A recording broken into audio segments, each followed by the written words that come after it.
अस्सलाम वालेकुम। अगर आप बिल्कुल हेल्दी हैं तो क्या आपको हार्ट का इशू हो सकता है? यानी क्या आपको हार्ट का टेस्ट करवाना चाहिए या नहीं? तो इसके लिए भी हम कुछ फैक्टर्स हैं जिनको डिस्कस करेंगे।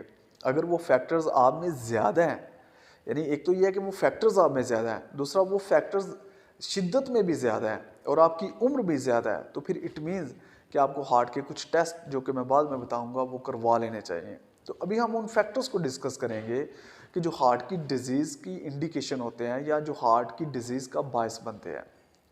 सबसे पहला एक इंडिकेटर हार्ट की डिजीज़ का वो ये होता है कि आपको काम करते हुए, एक्सरसाइज करते हुए बहुत ज़्यादा चेस्ट पेन होता है।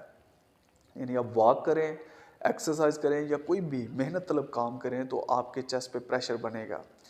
अगर ऐसा कुछ आपके साथ होता है तो फिर आपको टेस्ट करवाने की ज़रूरत है।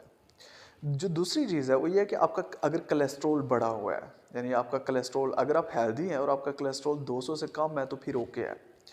लेकिन अगर आप हार्ट के पेशेंट हैं तो फिर आपका कोलेस्ट्रॉल 150 से भी कम होना चाहिए और आइडियल जो कोलेस्ट्रॉल लेवल माना जाता है वो 130 है। तो कोलेस्ट्रॉल का टेस्ट करवा के, यानी लिपिड प्रोफाइल अगर आप टेस्ट करवाते हैं जिसमें कोलेस्ट्रॉल, आप टोटल कोलेस्ट्रॉल चेक कर सकते हैं, तो इससे भी आप देख सकते हैं कि क्या कल को आपको हार्ट का इशू बनेगा या नहीं, या अगर आप हार्ट के पेशेंट अभी हैं तो ये कितना वर्स होगा, यानी ये कितना बदतर होता जाएगा। इससे अगली जो चीज़ है वो ट्राइग्लिसराइड है। ट्राइग्लिसराइड का टेस्ट भी ज़रूरी है और ये लिपिड प्रोफाइल टेस्ट अगर आप करवाएं तो उसमें आप टोटल कोलेस्ट्रॉल भी चेक कर सकते हैं और ट्राइग्लिसराइड भी चेक कर सकते हैं। अगर ट्राइग्लिसराइड भी बढ़ जाते हैं तो हार्ट की डिजीज़ होने के चांसेस ज़्यादा होते हैं। ट्राइग्लिसराइड्स अगर आप हेल्दी हैं तो इसकी लिमिट 200 है, यानी 200 से कम होना चाहिए। लेकिन अगर आप हार्ट के पेशेंट हैं तो ये 150 से कम होना चाहिए। इसके अलावा अगर आप ब्लड प्रेशर का इशू है, अगर आपको, यानी आपका ब्लड प्रेशर 130 और नीचे जो होता है, यानी कि डायसिस्टोलिक जो ब्लड प्रेशर है वो 90 के करीब है, यानी 130/90, तो फिर भी ये चांसेस है कि हार्ट का इशू आपको बन सकता है। तो आपको अपना ब्लड प्रेशर चेक करवाना चाहिए और उसको नॉर्मल रेंज में रखना चाहिए, 120 से 80 रखना चाहिए। इसके बाद आपको अपने शुगर का टेस्ट करवाते रहना चाहिए। अगर आपकी शुगर, अगर आपने खाना खाया है और उसके 1 से 2 घंटे बाद आपकी शुगर 180 से कम है तो ओके है। और अगर आपने खाना नहीं खाया, यानी फास्टिंग हालत में है, तो आपकी शुगर 100 से कम होनी चाहिए। तो अगर आपकी शुगर का इशू है तो भी एक ये इंडिकेशन है कि कल को हार्ट का मसला बन सकता है। इसके बाद अगर आप ओबेसिटी के शिकार हैं, यानी मोटापे का शिकार हैं, तो भी हार्ट का इशू बन सकता है। मोटापे का वो शिकार, अगर आप चेक करना चाहते हैं कि आप मोटापे का शिकार हैं या नहीं, तो आप गूगल पे जाएं, बीएमआई कैलकुलेटर लिखें और वहाँ जाके अपना बीएमआई यानी बॉडी मास इंडेक्स चेक करें। अगर 30 से ज़्यादा होगा तो आप ओबेसिटी का शिकार हो चुके हैं। 30 से 34 तक, यानी 34 तक ओबेसिटी होती है, इससे ऊपर तो एक्सट्रीम ओबेसिटी होती है।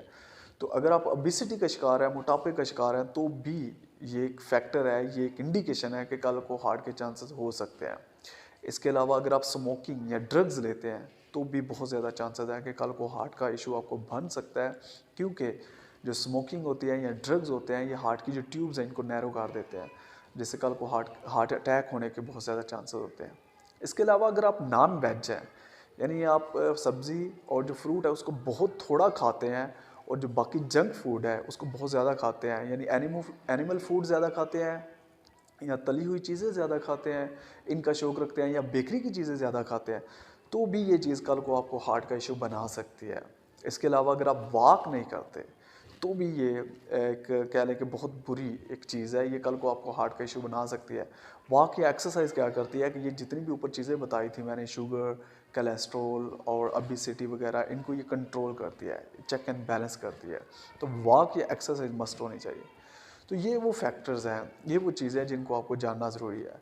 अब आपने ये देखना है कि ये कितने फैक्टर्स आप में मौजूद हैं, दूसरा ये कितनी शिद्दत के साथ मौजूद है, और तीसरा आपकी एज क्या है। अगर आपकी एज 40 से ऊपर है फिर ये 1 या 2 फैक्टर भी काफ़ी हद तक, ख़तरनाक हद तक आपके लिए ये इंडिकेशन दे रहे हैं या मैसेज दे रहे हैं कि आपको ज़रा संभलना चाहिए और वो जो फैक्टर है उनको ख़त्म करना चाहिए।